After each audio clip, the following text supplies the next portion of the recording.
Regina's Brad Collins took Saskatoon fighter Doug Barr's back early on after a missed high kick. But after a reversal, Collins spent a good chunk of the first round on his own back.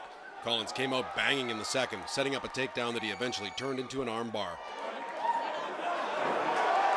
He credits his corner's advice between rounds for giving him the insight he needed to dominate. You blank a lot when you're in there, so just hearing that calm, collective voice from somebody that you trust in the corner, it really makes a big difference. The only women's fight on the card was a barn burner, as hometown girl Fiona Duffy used a crisp 1-2 and leg kick combinations to score repeatedly against a game Leslie Keats from Winnipeg. The crowd was loving them. Fiona being the hometown girl, Leslie bringing a ton of skill and not giving up, made an awesome fight of the night.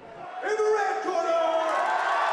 Duffy's victory was made all the sweeter by support from an unexpected source. I want to give a shout out to my grandparents who made it out despite saying that they hated the sport from the very first start that I started being in it, but they made it out, they watched it, and they even gave me some critiques. So. Another entertaining bout saw Ian Masiscapo from Prince Albert take on Ruben Lopez from Calgary. Masiscapo landed hard early and was able to control the distance with his striking and shrug off several takedown attempts en route to a unanimous decision. Finally, we got a guy that's his size, and you were able to see what he was capable of as a fighter. You could see his skills, his heart. Regina's Sandro Sellis and Red Deer's Todd Gleason went to war in a thrilling Muay Thai bout. Sellis landed hard early and repeatedly did damage with crushing leg kicks, but Gleason came on strong in the second and third, landing combinations of his own. In the end, the judges gave Sellis the nod.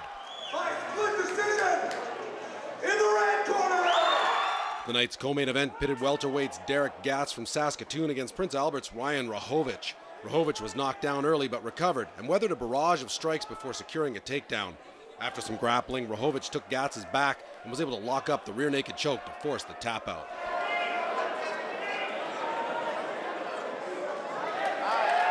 The featherweight championship belt was up for grabs in the main event.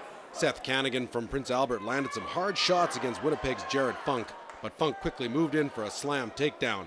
But he landed in a guillotine choke and his face showed the strain as he managed to fight through it. After some grappling, the ref stood the fighters up. Funk scored another single-leg takedown and this time would not be denied. He maintained top position until he was able to take Canagan's back and choke him out for the belt. Funk wasn't too worried about the early guillotine attempt. It was tight, but I knew I could wait it out. It was more of arm strength. You can only squeeze it for so long while I was still breathing. And while he felt some stress as the main event, a lifetime of competition prepared him for it. There was pressure, but I'm used to it from lots and lots of grappling matches, wrestling, all the way since I was 10. The fight fans in attendance got all they could hope for with a number of finishes both by strikes and submissions and a well-balanced card that saw numerous back-and-forth battles.